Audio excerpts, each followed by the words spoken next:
The BumbleKast is for entertainment purposes only. The host's comments and opinions, and those of their guests, are wholly their own and do not represent that of any other entity. Content is provided as is, with no guarantees of accuracy or timeliness.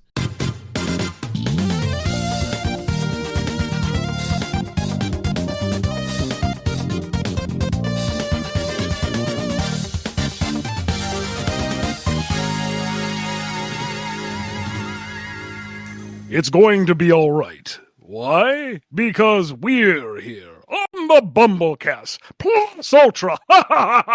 Hello. Ian has lost his mind, but I'm here. Kyle is here. You to assume I ever had it. Oh, good point. That's a good point. True. Remember, I'm trying to do a little something different with the intros this year. It's been 10 years. Shake the tree a little bit. See what falls out. You've done possibly apples. You did a different one for a couple weeks ago. So yeah, I guess okay. Now you do another different one. Okay. Yeah. You used to change them. You used to change them up, and then you stopped changing them up, and now you're changing them up again. Yeah, in itself, that's a change. Here we are, innovating, by going back and doing the same thing again. Consistency. Yeah, whatever. Who needs it? Well, I tell you what, we do need. It's all these questions that come from our patrons over at patreon.com/BumbleKast, Ko-fi.com/BumbleKast, and our YouTube members. Yeah, we do need these. Thank you, everybody who sends in your questions. We'll start off with this one from First Swagmaster E. I assume that the Galaxant version of Christmas is soaked in consumerism, so Wynn decides to celebrate Festivus. How much does he enjoy the feats of strength with the crew? How much does Foreign indulge in the airing of grievances? How does everyone else cope? Let's put it this way. She wants to fight people with the Festivus pole. That's not what it's for? No, but it's a feat of strength, isn't it? Well, true. You can't deny that. True. It's actually not really straight anymore because every year she bends it a little bit to show just how powerful she is. And then Foreign's like, all right, put it back. Oh, yeah, sure, I can. Uh-huh. It's never quite the same point, so it's a little wonky. But, yeah, yep. You know, if you brace it enough at the bottom, it stands up there. Lissy loves decorating it. Makes it all pretty. And Foreign's got a notebook for the airing of grievances. Are you kidding me? Of course. He starts a new volume every year.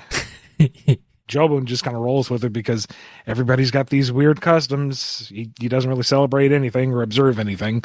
So he'll just kind of be like an anthropologist and watch these goofballs do their thing. He doesn't even have any grievances to air? Oh, he does. Absolutely. Okay. It's just, one of them is, when do you ever get to mention one in between all of Foreign's? Yeah. Oh, good point. Meanwhile, Foreign's list of grievances rolls out like a scroll. Super long. Just keeps going. Gets to the end of it. Thanks, Festivus. It's done. Actually, no. Lissy be a dear and get Uncle Foreign Volume 2. Uh-huh. All right, let's move on to this one from Allison S. The first time I heard about Foreign was a question when he didn't want Wynn to compete in rock cutting. For some reason, I thought he was her buzzkill paranoid brother. So, what if there were 5 on the Fortunes left? One of whom is a Drogoon brother worried about wind? Maybe. The crew dynamic as it is very specifically formulated. And adding someone else to the mix kind of throws that off. But if we had to make it work, probably would make them twin to Lissy so that they both fill the niche of younger sibling role that needs protection and guidance. Because part of what Wynn's characterization is she's been put into this role of authority and experience when she really shouldn't have either. And if she had an older figure that could relate to her, I think that would throw things off. So we need to keep her in this volatile position of being the elder Dragoon on the cast. So little warrior brother, twin to Lissy, keeps him young, keeps him inexperienced. And whereas Lissy is full of wonder and hope and wants to experience the world, this kid is like, oh my God, I believe every scary story you've told me and I don't want to breathe because that might have Galaxant particles in it. And that amount of whinging and cringing is going to drive Wind up the wall, and it's going to entice her to bully him, toughen him up. At least Lissy's there to be the positive rock and foundation, and I suppose Foreign would be nagging on Wind to quit bullying the poor boy, but also, small boy, you need to step up and do something. That wrench isn't going to bite you. No, but it'll hurt. To which Showman says, actually, I knew a guy had a wrench that bite him. Maybe bite's not the right word. You're not helping. You look at him. He's scared of his wrench now. I thought Joe Moon was the positive rock. Ambivalent. All right, Andrew D has a question. Powerpuff Girls and Mega Man Classic crossover. How does it go? And how do you make sure the girls aren't too powerful? A Wily contraption, perhaps? And how does Bass get along with the Rowdy Rough Boys? This is like 4 questions, but it's okay. They're all related. It's fine. We'll allow it. Rather than diminish the girls, put them in a setting where the Robot Masters are on their power level. And that elevates Mega Man to their level. Because and it explains why the Robot Masters are such a terrifying force when Wily uses them for evil, because if they can go toe-to-toe with the Powerpuff Girls, they mean business. And if Rock is able to overcome them, then Mega Man lives up to the name. Mm-hmm. And that way you don't have to devalue or depower anybody. You immediately set the stakes. It's an even playing field, and you can just go buck wild with the lasers and explosions and pew-pews. Apparently we've done this before, but whatever. It's fine. Well, and if you go back to that old answer and say, Ian, that's completely different than what you said before, that's fine. It just goes to show this is all fictional. You can say whatever you want. Power levels are subjective. Yes. You can make all this up every time. I imagine Bass would get along with the Rowdy Rough Boys at the worst possible times, and then not get along with them at the best possible times. Whatever leads to the funniest slapstick or shooting oneself in the foot scenario. Yeah. Let's see. It was in a mini that's not released yet. Well, that's cheating. You're not supposed to know that, chat. All right. Here's one from Comic the Hedgehog. Ian, I demand an explanation. You've banned all talk about the blue hedgehog, but why? What did Mabel from Animal Crossing ever do to you? She works hard every day running the family clothing business, yet you punish her by banishment? Why do you hate Mabel, Ian? Why? She works hard. Who's in the back doing all the actual, sewing? Uh-oh. It ain't Mabel. Uh-oh. Is she running a sweatshop? Let's just say that Sable doesn't speak up much for a reason. Oh, we all know it. Oh, boy. Why did Label move out? Why did she change her name to LaBelle? You know why. She knows why. Everybody knows why. It's an open secret in Animal Crossing, and it makes me sick. The bells aren't worth it. Oh, boy. They had us in the first half, not gonna lie. DDRMM asks, you've been gifted an amazing mirror from the Kirby series. What do you do with it? I'm of 2 minds. I'm not sure what the amazing mirror does. I know it's in the title. It causes problems. The chat is screaming, throw it out and break it. Wait, we either gently wrap it in the finest silken cloths and store it away very carefully so nothing can happen to it, and thus no problems. That seems a little dangerous if somebody gets a hold of it that shouldn't have it. Or I just chuck it at the wall because I want to see what Shadow Ian looks like. Okay, I know what he would look like. I want to know if he's like the hyper capable antithesis of me, or if he's just like me with a darker color palette. Well, why is it called amazing if it's so much trouble? What's the deal with that? Amazing isn't necessarily positive, Kyle. Well, usually it is. I think that's a more common assumption these days, but it can mean anything. It can be astounding. It can be amazing. It can be awe-inspiring. I'm being told it's amazing how it corrupts people. Okay. Is that what it does? It's a corrupting mirror? I don't remember it corrupting people. I mean, if you got Dark Ian out of it, I guess. Well, then again, I think the dark version came from inside the mirror. The mirror itself split Kirby into 4. So then you would have 4 colored versions of me. Mm-hmm. I could actually get this place cleaned up, come to think of it. Get all the writing done. Yeah, throw that mirror at a wall. Let's see what happens. You know, if they cooperate. Well, yeah, you kind of have to ring them up on the cell phone to get them to coordinate and get anywhere at all. But once you do, yeah, reasonably, possibly. Mm-hmm. Just hope they don't have creative differences. The real problem is if somebody else gets a hold of the GBAs and connector cables to actually control them instead of just relying on the AI. Uh-oh. Uh-oh. All right, next up, Double L is back with the longest text adventure of our lives. To recap, me and Ian share a sick lizard body hanging out in a disgusting sewer. You have 1 manhole cover in your inventory. Your previous actions were to enter a suspicious door. A high voltage sign on a door in a sewer? Video games have taught you that electricity does double damage to water, meaning they don't mix. You open the door using your super strength. You now have a door in your inventory. Okay, well. The doorway leads to a tunnel, which is much older and darker than the sewer you were in. The electrical danger sign appearing to be a lie. The stone walls are moist, with moss growing between the stones. It is far more comfortable than wading through the water from the sewer. This tunnel continues west. Oh, to be fair, when you have a warning sign outside of a station, it's for the general potential danger on the inside. It doesn't mean like the door itself would be electrified. Well, yeah. The warnings outside of a power transformer doesn't mean if you touch it, you're suddenly going to... It just means don't mess with this. Well, maybe.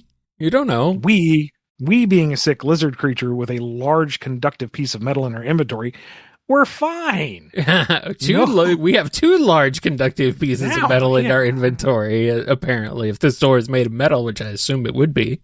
Well, the point is, we've made progress. We are now in a tunnel of intrigue and mystery. And if Deltarune has taught me anything, we need to procure some moss for later. So my action is scrape off a healthy portion of moss from the wall and add it to our inventory. Okay. Trying to think here then. What direction were we going before? Was it south? It was south, and now we can go west. South goes further down the sewer, goes into the tunnel of mystery and intrigue. Well, let's see what's in the tunnel, I guess. We're here, so... Maybe we can get another door. Might as well go west. All right. Here's one from Dove. So, Captain Ian and Kyle the Duke, your first adventures in Videoland begins. You will have the Universal Wiimote and the Adaptive Underrated Consoles, or AUC, at your disposal.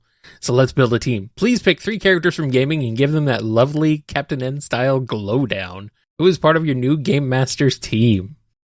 How would they corrupt Master Chief? Would they basically just make him RoboCop? Like, misunderstand the chief part, like a chief of police? They might, yeah, that would be funny.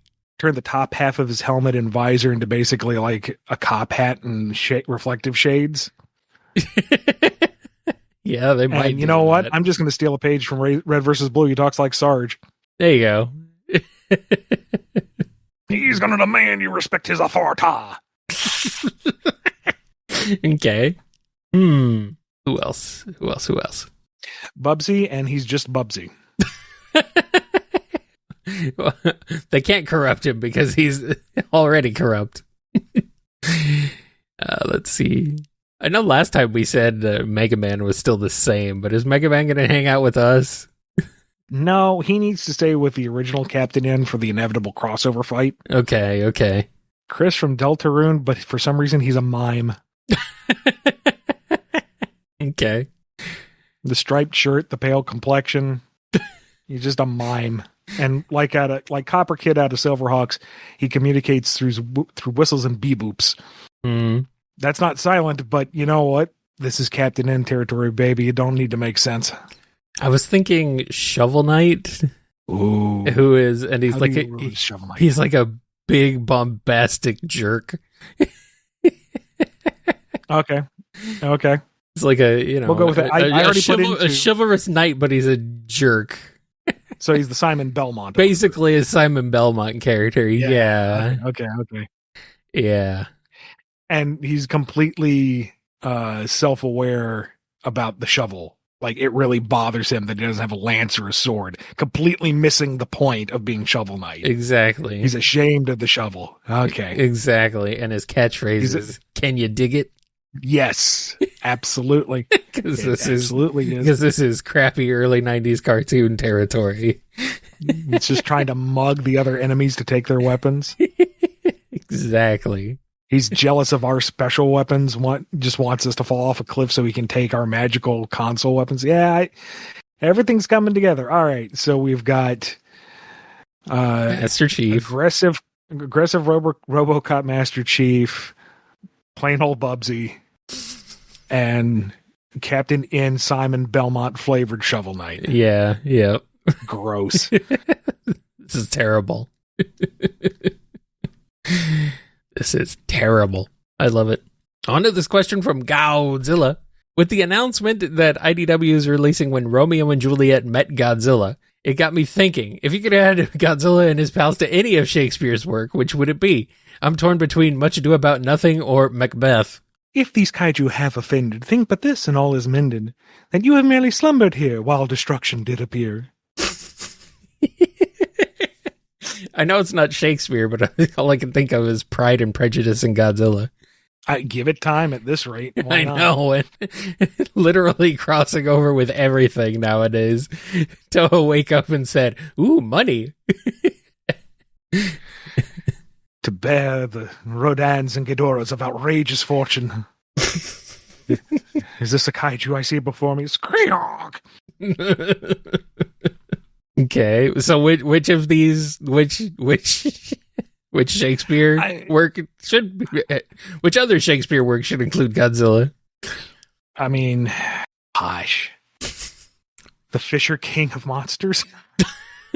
Okay, it's King Lear of Monsters. Yeah. Okay, wrong king. The Tempest and Prospero has his minions, Caliban and Ariel and Godzilla. He doesn't whip up a storm to shipwreck anybody. He just sends Godzilla out to slap ships around. I'm getting Macbeth because Ghidorah as the three witches. Because he's got three heads, you know. Yeah, all right. Gamera is King John. Rodan is a nobleman. Okay. See, I was thinking Hamlet. Alas, poor Ghidorah, I knew him well, but instead of the single skull, it's three stacked up in his hand. How he's lifting all three? Don't ask questions. Don't think about it. No, because Hamlet is played by Godzilla. Everybody is in period attire, but they're still gigantic. Apparently Mothra is in this Romeo and Juliet Godzilla crossover.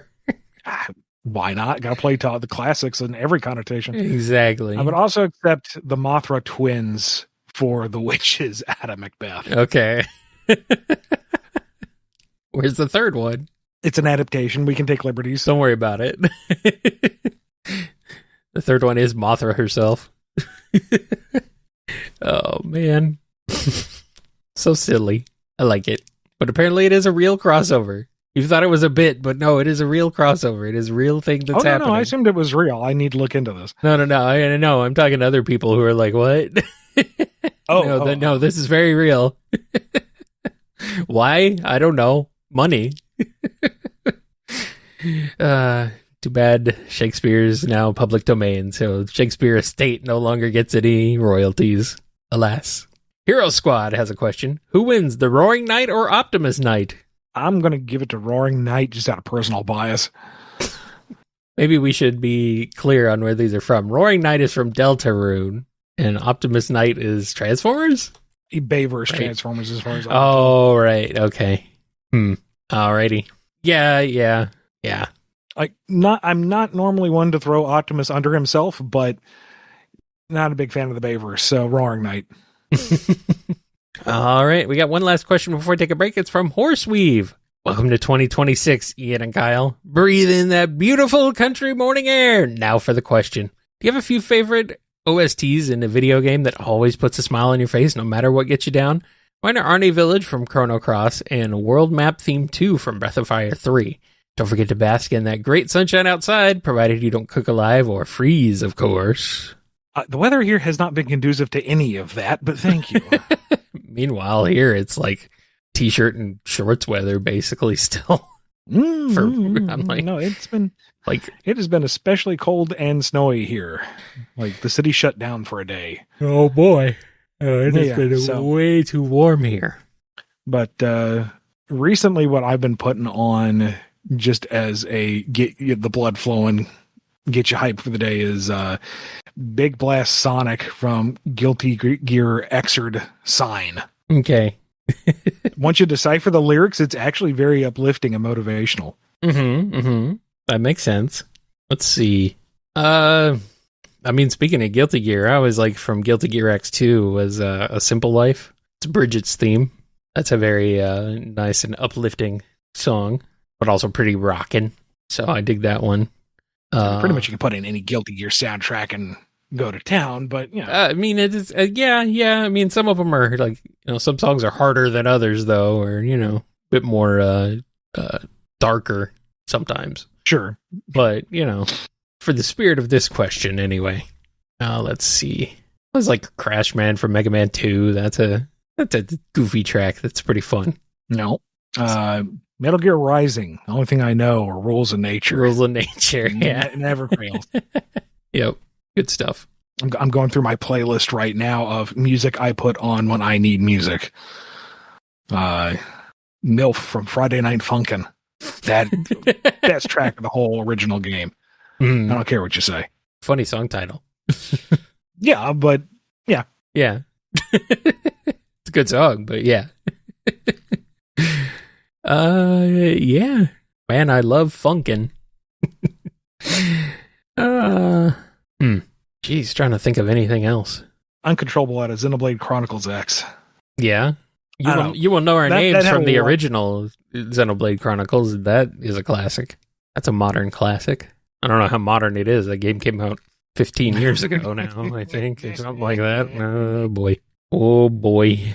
And last one on the list for this question is Crystal of Abyss from Raiden V.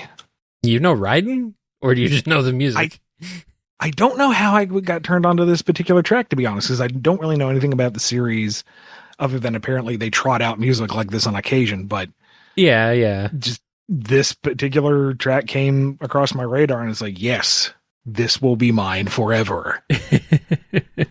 For the Xbox 360, there was and on Steam, there was a game called Eschatos, which is a shooter in the same vein as like Raiden, the Raiden series. And that soundtrack is basically banger after banger of like amazing uplifting music, just really good stuff. But especially like the opening title and the opening stage, I think is called Silver Lining, and then another song called Survive. Both of those are really good. And Stellar Light. Okay, those are like the three tracks that are freaking awesome. So I would recommend looking that up. It sounds like a good theme for Nitro Game Injection, if you ask me. Yeah. And this wouldn't be the first time I played it. Played it many times, actually. Well, there you go. If you want to hear it, you should head over to kngi.org and hear all sorts of excellent video game music. Yes, that's true. Maybe I'll get back to doing my live show one of these days. But you can always tune in over there 24/7 anytime and listen to some tunes. All right. With that shameless self-promotion out of the way, let's take a break and do some more shameless promotion right here on the BumbleKast.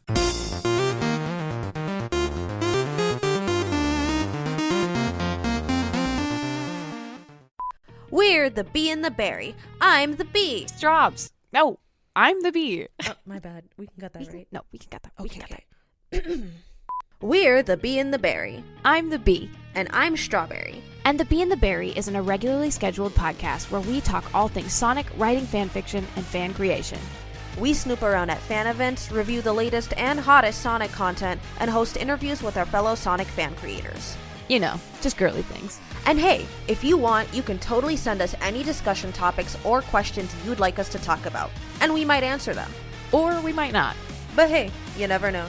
You can find us on Twitter, Blue Sky, Tumblr, and YouTube at The Bee the Berry. Okay, we're running out of time here. Gotta grow fast. Ciao! We're back with a question from Chrysalis. Drogoon question. So let's say a portal mysteriously opens in front of the Fortune's lab crew and outsteps Spyro the Dragon. How would they react? Also, when I say Spyro, I mean the original one, not my beloved Skylanders gremlin Spyro. Spyro the pug. Kinda, yeah. Momentary befuddlement.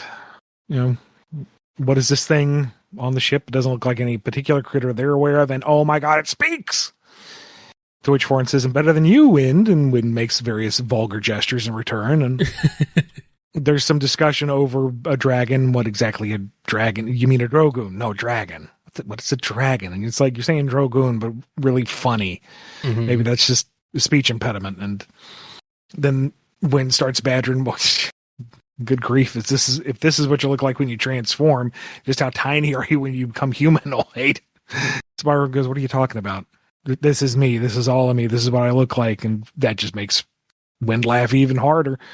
Until Foreign pipes in saying, "Yes, and just how eloquent are you when you transform?" That's right, you can't say anything. Looks like he's ahead of you in that regard. Uh-oh. And Spyro really wants that portal to open back up because he knows he's just stepped in something and he don't want to be around here for this. So Lissy just kind of guides him back to her bunk and they play with coloring books. And, you know, it's a little juvenile for him, but considering what he's hearing in the other room, he's okay with that. This is fine. This is good. Yeah, that makes sense. And then he spends the rest of the time with the crew trying to find sheep because he's hungry. Sheep. Well, I just think it's funny that Elijah Wood voiced Spyro. And then Tom Kenny was the original voice of Spyro. Such a storied legacy. And then they brought him back.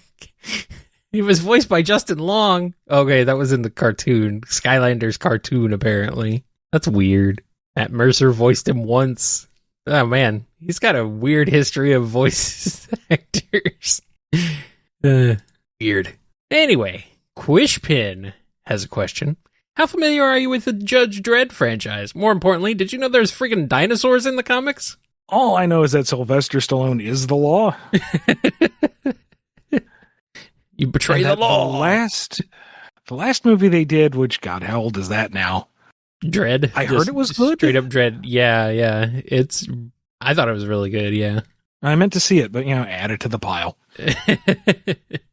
But yeah, don't really know much about the series, and I'm a little surprised that there's dinosaurs in it, but I'm not gonna disparage it for it.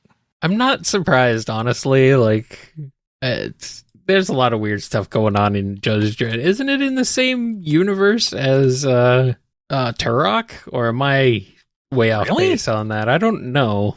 That would be, or maybe it's just the same original publisher or something. I don't know. I might be mixing my things up here. No, they weren't the same publisher, I don't think, but Turok goes way back. I don't know, I thought there was something crazier. I thought there was something connecting them, but anyway, Lexo asks, okay, My Little Pony question for you. Why are they called those things? Surely if they have all the Magic Destiny birthmarks, then they don't need their names to be like that too. It just doesn't make sense. Also, I was told to mention rabbits here as well. By whom? Who has poisoned your mind, Lexo? Who has led you down the path of sin? I think we know who. I know who. There are too many culprits to narrow down to just one. No, I know who it is. Renounce them. Turn your back. They are. Walk into the light. Accept friendship and rainbows and oddly named ponies. Deny the rabbits and find true salvation. Also, there's a dragon named Spike, so, you know, better than that. Better than a vile rabbit. As to why, I don't know. That's just how things work in their world.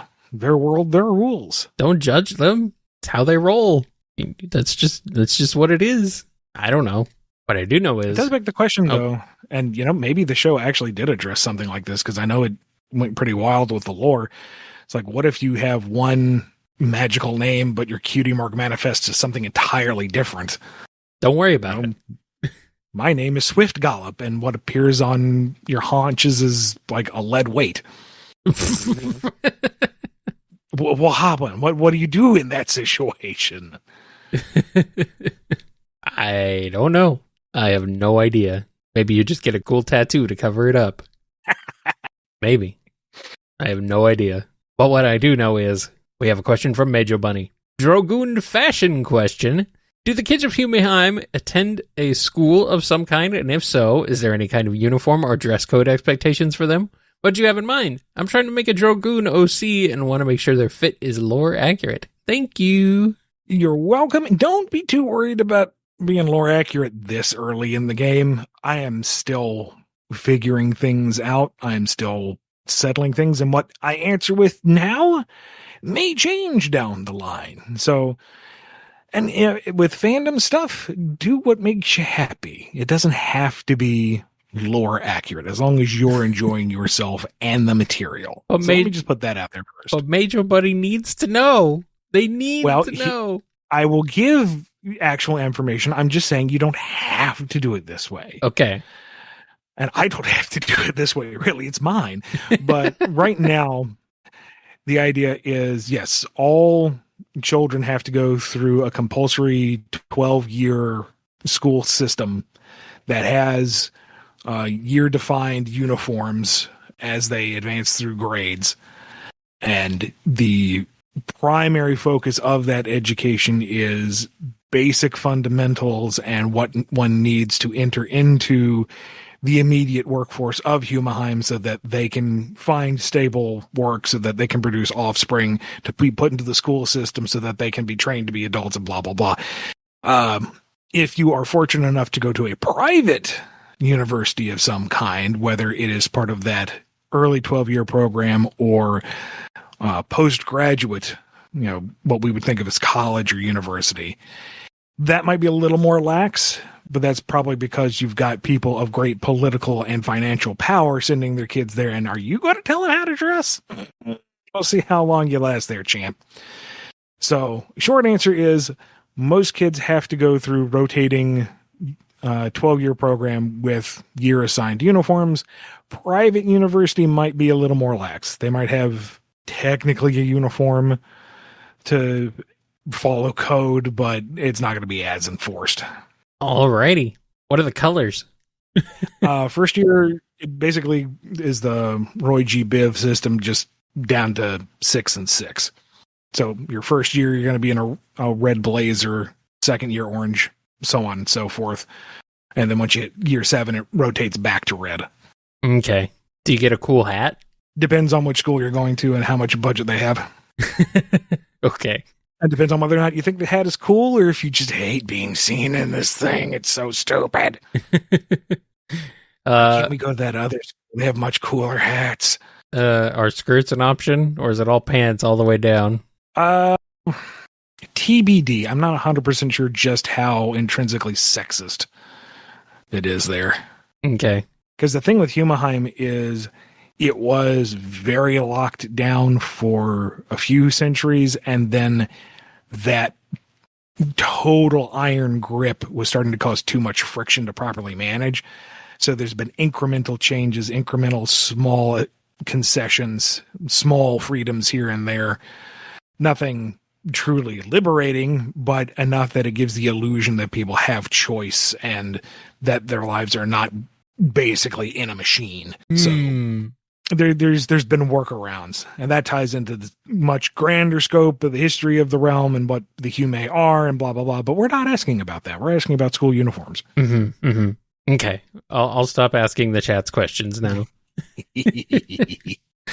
Next up, question from Nicole. In the land of Cantadel's Tomb of the Crimson Skulls, you opted to try a risky leap from a balcony to a flagpole. This required athleticism, a D8, instead of sneaking, a D12. But still, you rolled an 8 and succeeded. You grabbed the scarlet flag as a trophy. Below, the two troll guards by the ruby-encrusted skull might hear you, but you are sneaky enough to roll a 9, so they don't look up to your perch over the courtyard. What do you do? Oh, we're going to say sneaky. Sneak. I mean, It's been a while since we made that leap, but I feel like the gods were smiling on me a little too favorably. We're not going to test the fates. We're going to go safe and sneaky. Donkey. Scurvy Pirate Hog asks, you enter the Bumble King studio to record the latest episode, but Secretary Maud Cassie looks surprised at you. Why? Because she says that you're already started recording. You run inside and to your shock, it's your evil twin, Nilf. You know he's your evil twin, as he is clean-shaven and takes fan ideas. How are you going to stop him? Stop him. Have you seen that guy? He's ripped. I thought something was weird when he came in. He could break me in half. There is no way I can take this guy. I was like, wow, Ian, you look very different. Thanks, I lift. Yeah, no, Like, what? He can have the show for now. I ain't... Look, never fight a battle that you can't win, okay? All right. I'm just going to sit in my corner, sulk, and eat Debbie cakes. Well, the good news is if he takes fan ideas, he'll eventually defeat himself because if your guys' ideas suck.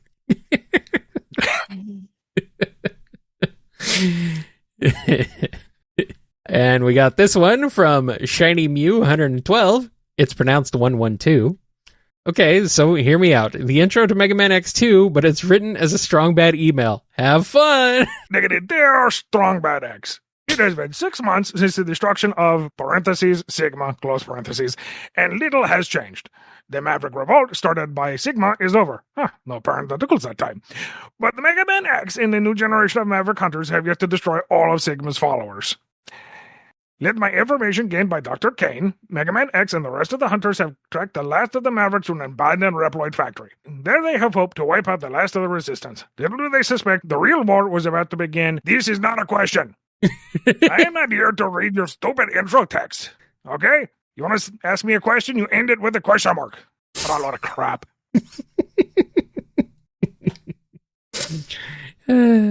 All right, Soccer Cat has a question. Take any video game you've played in your life, remaster it, but ABBA has to make the new soundtrack. The old soundtrack is scrapped. Both Ian and Kyle can answer this question. But, well, I think the answer's obvious, isn't it? You can rip, you can tear until the work is done. Ooh. Perfect. Having the time of your life. Killing demons. Brilliant. I don't know if I can top that. I don't know if I can top ABBA soundtrack Doom. I don't know if... I can't come up with anything else that's any better. Because that's really good. Spirit of God, there's some ABBA-esque disco remix of the Halo theme. Ba-ba-ba-ba, bum-bum-ba-ba, bum-bum-ba-ba, ba-da-ba, ba-da-da-da-da-da-da-da-da-da. Yeah, come on. It writes itself. Oh, ABBA is the... What does ABBA mean? It means the first initial of the 4 people in the band. That's what it means. If you're wondering. Because there's someone wondering. A shiny penny to hear the Mario Sunshine a cappella special level theme done by ABBA. That would sound pretty good. I'll take it. Next up from Spandez is a question. I was wondering if you've ever looked at the post-Mega Man 3 games and think about the kinds of characters who create certain robot masters. Oh, you've gone deep into this. I know you have. Here, Ian, have you wanted to fill in all the nooks and crannies of the lore? Yes. Yes, I have. Introducing Dr. Astil as the creator of Plant Man was just the tip of the iceberg, baby. Good. If it wasn't built explicitly by Dr. Light or by Dr. Kane or by Dr. Wily, I want to tell you who did. Good. Maybe we'll find out. Possibly at some point. Fingers crossed. Strawberry asks, Ian, are you a gold girly or a silver girly? Or maybe you're a rose gold girly? What's your opinion on mixed metals? Yeah, I mean, as long as they're consenting, they can mix it however they want. I think mixing submetals is kind of a bad idea. Well, I don't know. I've always considered myself an alloy. All sorts of mixed groups. Well, I mean, I mixing, think mixing some metals is a bad idea, like against your skin or, for purposes of like causing problems. But, I'm sorry, that dad joke was on a level that it actually caused me physical pain. Oh. I think I'm more inclined to silvers. Okay. I like shiny silver, stainless steel, silver, sterling silver. I don't know. Do you have a wedding ring? I do. And what was that made out of? Okay, you don't wear it. Okay, just wondering. There's reasons for before people start rumor mill. Lee can't usually wear rings anymore because of her condition. Right. Okay. The way her hands swell, and so in a kind of solidarity thing, I don't wear mine. They're in secure places. They're next to each other. We exchanged them with the vows. We wore them for a while until she started getting ill, and now it's over there. Okay. There is a legitimate reason. I would assume. Also, I don't like to wear rings anyway, but that's also a good reason. Yeah, I'm not a fan either. Not a jewelry guy. But that's okay. We have one last question. It's from Vineclad. You mind talking about the characters and working title you have for that mystic steampunk Parasaur Brothers concept you've been working on? Sure. It's not really thought out much at all. Talking about it, I feel like I'm wheeling out a slab of marble and saying, this is going to be a statue one day. I have a vision. And you're like, yeah, but it's a rock right now. It's like, yes, but vision. Ideas are a dime a dozen. Mm-hmm. The very, very basic premise is that the four of them are sent to four different masters to hone their particular unique abilities. Each master thematically assigned them to prey upon their particular personal weakness and help them confront it and overcome it and grow as individuals. And then they reconvene to take out the big bad, who is a Tyrannosaurus, because, come on, why not? Is it a bit of a rote trope at this point? Absolutely. Is he going to look freaking awesome with those big steampunk mecha arms? Yes, he is. Good. There's a general concept of a centralized settlement where the carnivores are the upper class, the herbivores are the subservient class, and there's this kind of beaten into them mindset that this is a hierarchy, this is how it has always been, this is our lot in life to be consumed. And the four brothers come in to say, no, that's stupid, and kick everybody's ass. Nice. I want to do more with it. I want there to be something slightly deeper than that. When I lay out the very foundational work like that and you see this is the theme spelled out, it feels pretty on the nose. But when it's folded into an actual narrative, I think it might work a little better.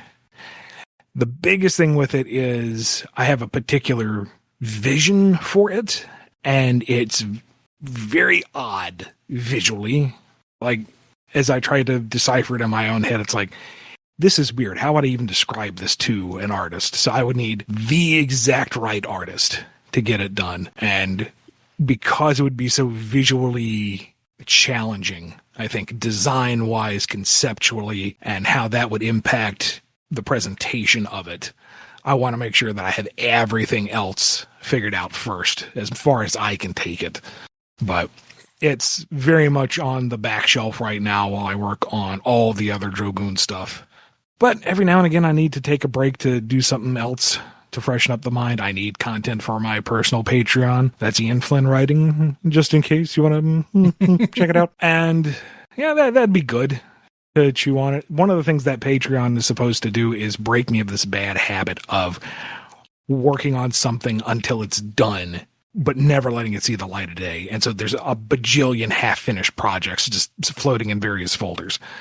So what I try to do is just put something on there, even if it's not a fully fleshed out, finished concept, just to say, here's the process. Here's how I think. Here's how I work. And people might find some value in that. And I've gotten some positive feedback on some of the stuff I put there. People going, oh, this is a neat idea, or I like the way you've approached this, or I wish you would follow up on this. It's like, when I have enough hours in the day, which is never. Hours in the day? What are those? It's the reason I need to shatter that mirror. But thank you, Vineclad. I had kind of forgotten about it, and now that you've stirred it up again, it's going to be sitting on top of my brain. Oh, like the no. scum on cold soup, and it's like, I need to resolve this. I need to figure this out now. What have you done to me? Outside of giving me your money and your question, just like so many others over at patreon.com/BumbleKast, Ko-fi.com/BumbleKast, and our YouTube members. Yes, thank you everybody for your support. It is very much appreciated. And we will continue to bring you this show, whether you like it or not. For now, though, we're going to call it it quits. Be good to yourselves. Be good to each other. And we will see you next time on the BumbleKast. Catch you later. Let's power through this so we can go to bed. Go back to sleep. Yep, exactly. All right. Thanks for listening to this ad. Here's an ad. Exactly. We're becoming YouTube.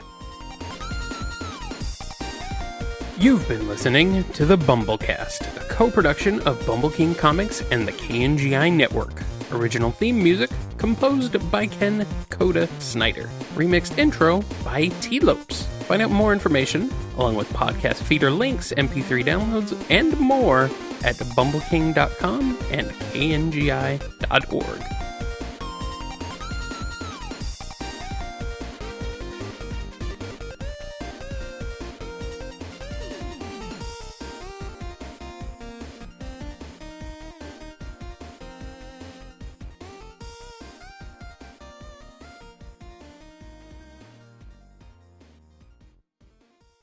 Oh, we will personally come to your house and give you this show, whether you want it or not.